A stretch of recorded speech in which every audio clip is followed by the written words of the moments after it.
probation or some shit. 5 counts. We have a mixed verdict here. Again, count 1 as it relates to racketeering, not guilty. Racketeering Count 2, count. as it relates to sex trafficking, not guilty. Count 3, guilty.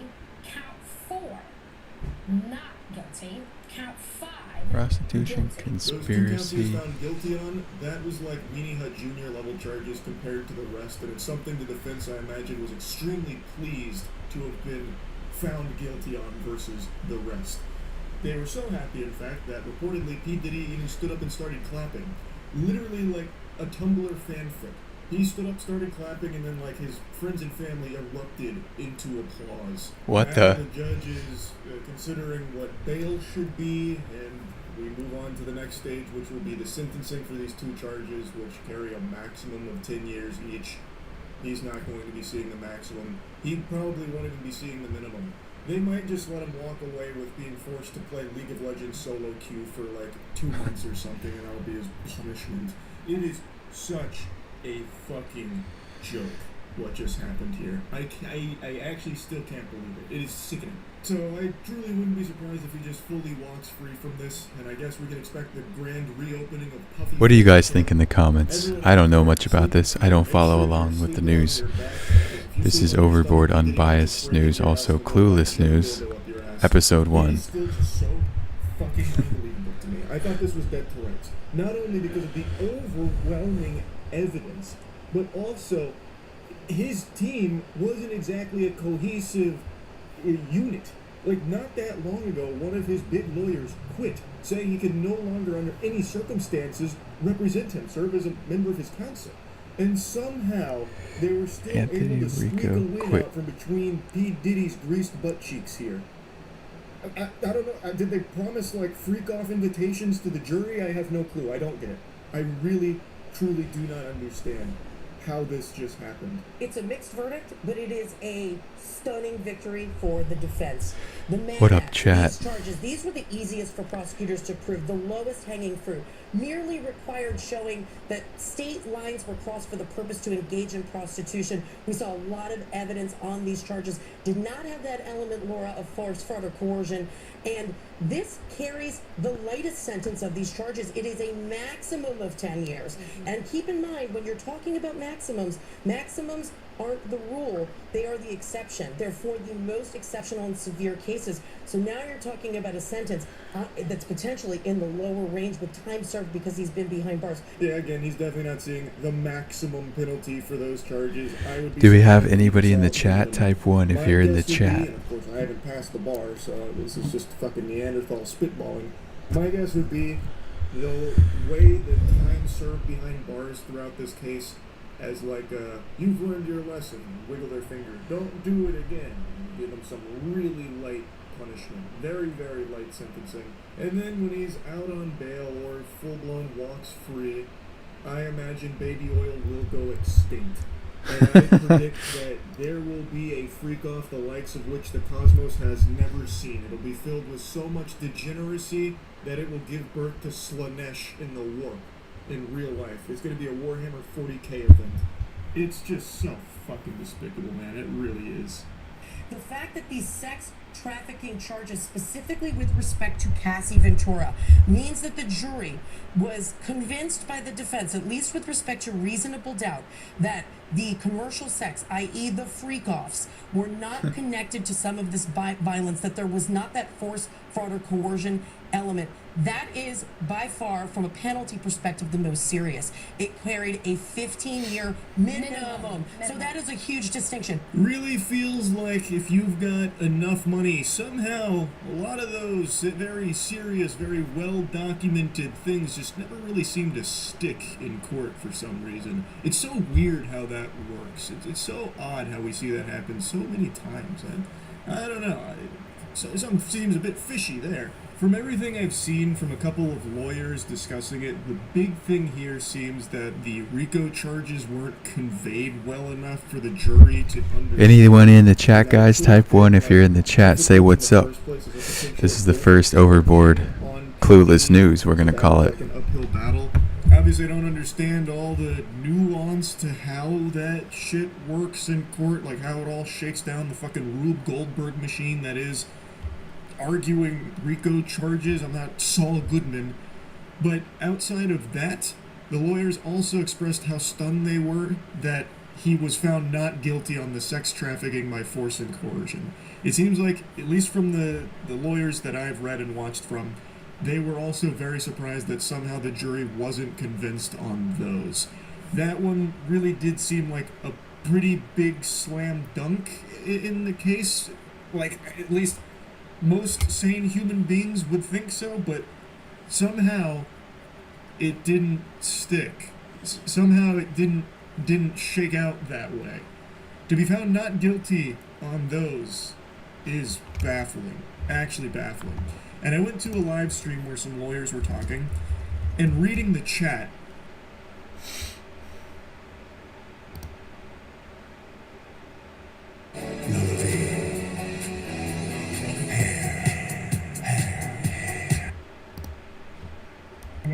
Long Crime CEO and founder Dan Abrams. Dan, thank you for taking the time to be with us. What is your reaction, especially on this count one racketeering conspiracy, Sean Combs not guilty?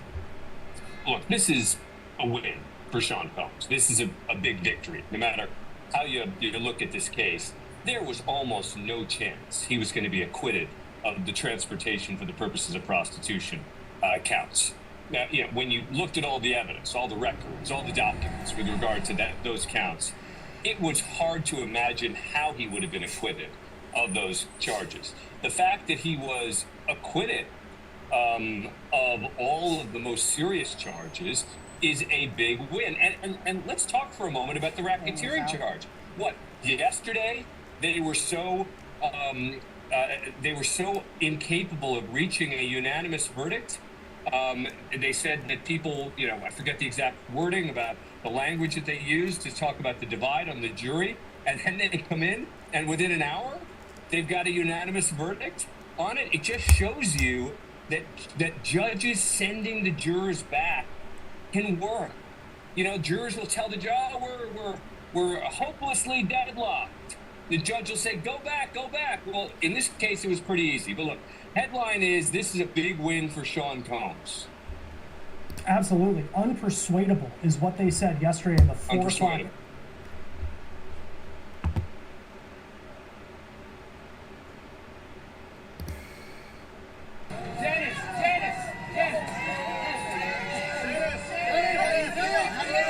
The family of Sean Diddy Combs celebrating after learning his long-awaited fate in court. The family staying stoic as they entered Diddy's courthouse July 2nd before departing with smiles and waves after hearing the media mogul's partial victory, not guilty on 3 out of the 5 counts, covering charges for racketeering and sex trafficking. Per NBC News reporters inside the courtroom, Diddy's loved ones were seen celebrating the results of his now winding down legal saga. The Bad Boy Records founder is facing 2 convictions, both surrounding prostitution offenses. NBC News noting Diddy's son Christian King Combs said his dad was feeling great about the verdicts, with Diddy reportedly telling his gathered family, "Thank you.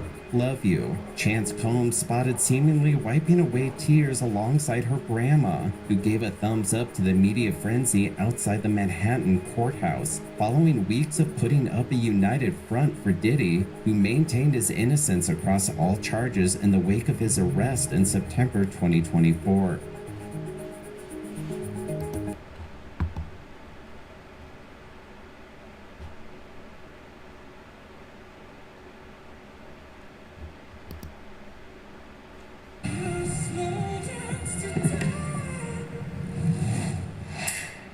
Tonight, major delays and cancellations already impacting record holiday travel. Plus, the verdict in the Sean Diddy Combs trial. What the jury decided. World News Tonight with David Muir is the #1 newscast in America. Right now on ABC News Live, a stunning end to the sex trafficking and racketeering trial of Sean Diddy Combs after the jury reached a split verdict. More on the charges he was found guilty of as we await for the rap mogul's bail hearing to get underway. And plus, the accused killer in the Idaho college murders pleads guilty to all counts, sparing him of the death penalty. What comes next for Bryan Kohberger? And the House races to pass President Trump's mega bill despite some deep divisions amongst Republicans. The latest on the measure and what it means for the president's agenda. ABC News Live report starts right now.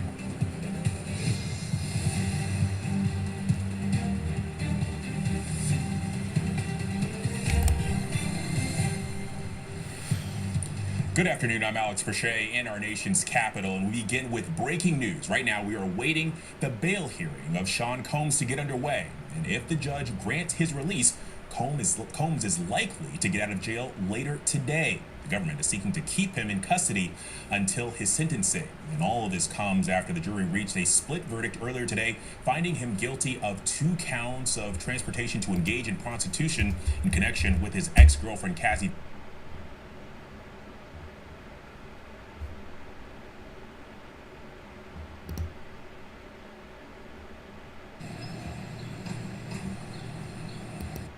But I'm just going to say,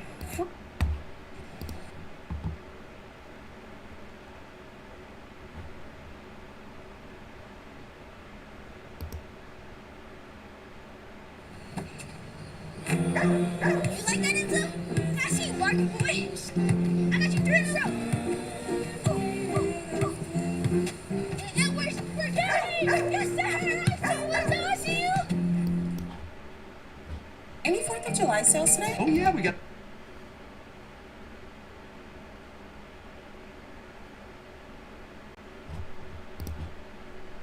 Probably someone that says, I think he's not guilty. This is a waste of time. I've spent 2 months here listening to consensual sexual activity. Because if he was guilty across the board, then he probably wouldn't have prompted that note in the first hour. Then yesterday, Mike, you and I, we were talking, right? We get that note saying that they've reached a verdict on 4 of the 5 counts. So I thought to myself, prostitution, it's in the bag. We talked about how there was such a poor defense presented by Diddy's team that this was a homemade porno, not a good defense. But I knew sex trafficking was difficult, and a quick verdict on sex trafficking meant a defense verdict, because there's no way the jurors are going to come to that consensus so quickly. Which led me to the final count, that racketeering. I said this entire case is going to come down to racketeering. Can the prosecution get there? Can they prove beyond a reasonable doubt that there was a criminal enterprise? And can they prove the bribery, the extortion, the kidnapping, the arson? I thought there was a path potentially for the government to get there without the sex crimes. The jurors were deadlocked as of yesterday afternoon, but some of them apparently had a change of heart when they slept on it last night, and they came back this morning not guilty on racketeering. And I said it yesterday, if that happens, this will be a complete failure and the most expensive prostitution trial in American history. Mike, that's exactly what happened this morning. Yeah, you laid it out there perfectly. And so now Diddy was denied bail just about an hour ago. And I think it's so ironic, Nima, the whole reason that Sean Combs is in this situation is because of the domestic violence that he showcased to Cassie with the lawsuit that she put on there, the video coming out. And then this is the reason why the judge said that he's denying the bail, because of his violent episodes against women. I think it was a wrong ruling by the judge, and if you watch the defense's press conference, Mark Eknifilo said he's not done. I think they're going to appeal that denial of bail, that detention order, to the Second Circuit Court of Appeals, and I wouldn't be surprised if that detention order is reversed and Diddy is granted bail. Look, no prosecutor in this country would have taken this case if they were just charging prostitution alone. And look, I believe the victims. I'm a former federal prosecutor. I'm a current victims' rights lawyer. But if you come for the king, you better not miss. And this was a huge miss by prosecutors in the Southern District of New York. So now, during sentencing, they're trying to backdoor some of this evidence of force and coercion when the jurors didn't find force or coercion. You gotta take the loss. You gotta move on. Being a prosecutor is about pursuing justice and respecting the jury verdict. I don't think prosecutors are doing that in this case. Combs should be a free man. He's essentially beat all these charges. Regardless of how you feel about it, if you're a lawyer and you believe in our criminal justice system, and you believe that jurors are the ultimate decision makers of the facts, you have to respect their decision. I'm surprised that they really opposed bail and now are arguing for 4 to 5 years in federal prison. That doesn't seem right to me at all. Yeah, we'll definitely be watching here the appeals process and how it will go through. Nima Rahman, thanks so much for joining us here on this fast-paced Wednesday. Thanks so much for your input, as always. You take care.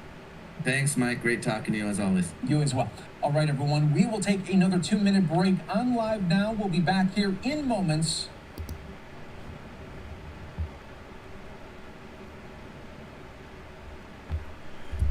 What do you guys think? Leave it in the comments below. See you next episode of Clueless News.